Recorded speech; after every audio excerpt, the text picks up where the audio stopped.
శారీస్ ప్రతి 10,000 రూపాయల కొనుగోలుపై ఒక గోల్డ్ కాయిన్ ఉచితం. మీకు ఎలా ఉంది ఎక్స్పీరియన్స్? సూపర్. సోషల్ మీడియా దుమ్ము లేపేస్తున్నారు. ఈరోజు ట్రెండింగ్ అనమాట. ఇప్పుడే కాదు, రాజాసాబ్ అనుకున్న దగ్గర నుంచి ఎప్పుడెప్పుడు వస్తుందని ఫ్యాన్స్ వెయిటింగ్.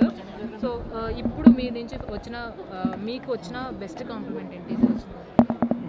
నాకు వచ్చిన బెస్ట్ కాంప్లిమెంట్ అంటే ప్రభాస్ గారిని ఎలా చూడాలనుకుంటున్నామో అలా చూపించామనేది ఒకటి. నెక్స్ట్ ఎలా చూపించాలో అలా అనుకుంటున్నాం అనేది. నెక్స్ట్ ఇంకొకటి, సినిమా చాలా కొత్తగా ఉందని, ఈ జోనర్లో ప్రభాస్ గారిని పెట్టడం అనేది అదొక పెద్ద ఎలిమెంట్ అని. ఇలా అసలు రకరకాలుగా ఇంకా అన్ని పాజిటివ్ కామెంట్స్. ఎక్కడా కూడా ఇలా తీస్తే బ్యాండ్ దాని గురించి టాపిక్ లేకుండా వాళ్ళకు చిన్న సర్ప్రైజింగ్ షాకింగ్ ఎలిమెంట్ లాగా ఉంది. మేము ఫస్ట్ నుంచి ఫీల్ అయింది అదే. అది ఇవాళ ఓపెన్ చేసాము. నిజంగా చాలా హ్యాపీగా ఉందండి మీ అందరు ఇలా మాట్లాడటం. బిగ్గెస్ట్ హారర్ ఫ్యాంటసీ ఇండియన్ స్క్రీన్స్లో అన్నారు అంటే దాని మీనింగ్ ఏంటి సార్? డెఫినేషన్ ఏం చెప్తారు? అంటే నేనేంటంటే 2012లో ప్రేమ కథ చిత్రం తీశాను. అప్పుడు తీసినప్పుడు ఏంటంటే హర్రర్ కామెడీ. దాని తర్వాత ఒక నియర్ బై ఒక 500 ఫిలిమ్స్ వచ్చి ఉంటాయి ఈ సౌత్ ఇండియా మొత్తంలో. హిందీలో కూడా ఆ జానర్ వెళ్ళింది. బట్ హర్రర్ కామెడీలో కాకుండా హర్రర్ కామెడీలో ఒక ఫ్యాంటసీని యాడ్ చేయటం అంటే ఇంతవరకు అంటే హాలీవుడ్లో కూడా వేరే చేశారు కానీ జానర్స్ ఇలా రెండు మిక్సెస్ చేయలేదు. దాన్ని నేను యాక్చువల్గా రాసి దాన్ని కొత్తగా చేశాను. అది ఫైనల్ అవుట్పుట్ అయితే చాలా బాగా వచ్చింది. అదే సార్ ఫస్ట్ టైం ముందు మాట్లాడుతూ ఆయన ఫింగర్స్ కూడా యాక్ట్ చేస్తాయి అని చెప్పారు మీరు. వెనక నుంచి నడుస్తున్నా కానీ ఆయన ఇందులో మెయిన్గా 3 జోనర్స్ని టచ్ చేశారు: కామెడీ, థ్రిల్లర్, రొమాంటిక్. అవును, మీకు ఏమనిపించింది సార్? 3 పర్ఫెక్ట్గా డీల్ చేశాను అనిపించింది. ఆయన 3 పర్ఫెక్ట్గా కథలో బ్లెండ్ అయిన అనిపించింది. వీటితో పాటు చాలా మంచి బలమైన ఎమోషన్ కూడా ఉందన్నమాట సినిమాలో. అది కూడా మీరు చూస్తారు. సార్ ఫస్ట్ టైం మీరు విఎఫ్ఎక్స్ ఎక్కువ బేస్ అవుతున్నారు. విఎఫ్ఎక్స్ దీని మీద ఏమన్నా కంప్లైంట్స్ ఉన్నాయండి? అంటే మీకు నేర్చుకోవాలి కదండి. నేను వచ్చిందే ఫస్ట్ యానిమేషన్ బ్యాక్గ్రౌండ్ నుంచి. నేను మా యానిమేషన్లో నేను 2003లో 2000 నుంచి యానిమేషన్లోనే చేశాను. అప్పటికి ఇంకా సీజీలు అవి రాలా. నేను యానిమేషన్ ఫ్యాకల్టీగా చేసేవాడిని. 2D యానిమేషను, దాని తర్వాత 3D వాళ్ళకి ఫ్యాకల్టీగా చేసేవాడిని. దాని తర్వాత నాకు ఎప్పుడు ఆపర్చునిటీ రాలేదు. నేను యాడ్స్ ఏవో చేసేవాడిని కానీ దాని తర్వాత ఈ రోజుల్లో బస్ స్టాపు ఈ సినిమాలన్నీ రాయడం యాక్చువల్గా నేను చేసేవాడిని. నేను బిఫోర్ కూడా అన్నారు విఎఫ్ఎక్స్ సినిమా తీసినప్పుడు వాట్ ఐఎమ్ అనేది నిజంగా తెలుస్తుంది. దాని గురించి వెయిట్ చేస్తున్నానన్నా. ఇది కరెక్ట్గా నాకు యాక్చువల్గా బడ్జెట్స్ ఇవన్నీ దొరికినాయి అనమాట. ప్రభాస్ గారి కెరియర్కి ఇది ఎలా ఉంటుంది sir?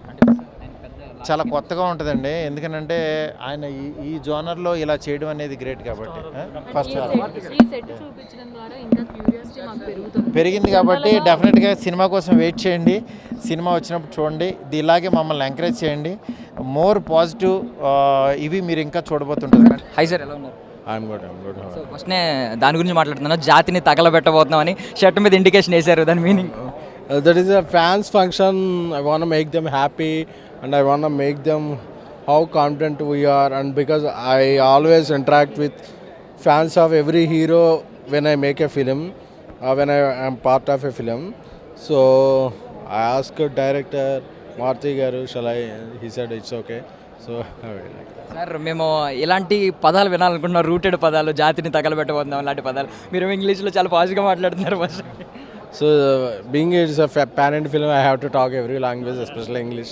And Jatini, it's a Telugu. You will understand. Sir అంటే ఏమన్నా చూసారండి? కొంచెం ఒక 40 minutes అన్న ఏదైనా footage, complete footage? I saw all of the most of the rushes, whatever we had shot, because every day I'm in the set. So we are very much confident. So Prabhas గారి ఫిల్మోగ్రఫీలో ఈ film ఎలా out stand అవుతుందని అనుకుంటున్నారు? ప్రభాస్ గారి ఫిల్మోగ్రఫీలో last decade నుంచి ఆయన కొన్ని subjects పరంగా కొన్ని ఎలిమెంట్స్ టచ్ చేయలేదు. సో ఆ ఎలిమెంట్స్ అన్నీ కూడా ఈ సినిమాలో ఉంటాయి. సో ఫ్యాన్స్కి ఒక ఫుల్ ఫీస్ట్. సో ఇది కంప్లీట్ విఎఫ్ఎక్స్ బేస్డ్. విఎఫ్ఎక్స్ అంటే ఈ మధ్య ట్రోలింగ్స్ ఎక్కువ చూస్తున్నాం. మీకు కూడా తెలుసు, పెద్ద పెద్ద చిరంజీవి గారు లాంటి సినిమాని ట్రోల్ చేస్తున్న రోజులు. చిరంజీవి గారి సినిమానే అలాంటిది ఏం లేదండి. చిరంజీవి గారు ఇస్ అ లెజెండ్. అంటే ట్రోల్ చేసేవాళ్ళు ఎనీ సినిమాని ట్రోల్ చేస్తారు. అది దాన్ని మనం కన్సిడరేషన్లో పక్కన పెట్టేస్తే apart from VFX, this is not a just VFX film, it's a content rich film. Content నుంచి అన్నీ వస్తాయి. దాంట్లో విఎఫ్ఎక్స్ ఒక part. So and many Hollywood studios also contributed VFX to the film. So it will I feast. So biggest horror fantasy అని చెప్పి ఒక Indian స్క్రీన్స్లోనే. So దాని definition ఏం చెప్తారు? ఇది ఒక 41,000 స్క్వేర్ ఫీట్తో ఒక సెట్ వేసారండి. ఇండియాలోనే ఒక హారర్ సెట్ ఎప్పుడు వేయలేదు ఇలాంటిది ఒక సినిమాకి. సో ఇలాంటి ఒక 3-4 సెట్స్ ఉన్నాయి ఫిల్మ్లో. So the makers decide to go with the Indian biggest horror fantasy. ఏ సినిమాలో అయినా సరే ప్రోటాగనిస్ట్ యాంటాగనిస్ట్కి తగ్ ఆఫ్ వార్ ఉండాలి. సో ఇక్కడ పెద్ద పవర్ఫుల్ లెజెండ్స్ ఉన్నారు. ఒకరేమో ప్రభాస్ గారు, ఇంకొకరేమో సంజయ్ దత్ గారు. వాళ్ళిద్దరి మధ్య తగ్ ఆఫ్ వార్ ఎలా ఉండబోతుంది? అది ఇప్పుడే టీజర్ వచ్చింది కాబట్టి ఎక్కువ రివీల్ చేయకూడదు. But as you go teaser తర్వాత సింగిల్స్ వస్తాయి, సింగిల్స్ తర్వాత ట్రైలర్స్ వస్తాయి. So everything you will all know. So finally Thaman garu ఈసారి థియేటర్స్లో స్పీకర్లు తగలబెట్టబోతున్నారు ఏంటి? తమన్ గారికి ఒక స్పెషల్ ఫ్యాన్ ఫాలోయింగ్ ఉంది మ్యూజిక్ సందర్భిస్తే. సో ఆయన ఫ్యాన్స్ని ఆయన గ్యారంటీగా సాటిస్ఫై చేస్తాడు. బికాజ్ ఇలాంటి జానర్స్కి ఎక్కువ మ్యూజిక్ కాంట్రిబ్యూషన్ ఉంటుంది కాబట్టి హీ డిడ్ స్ప్లెండెడ్ జాబ్.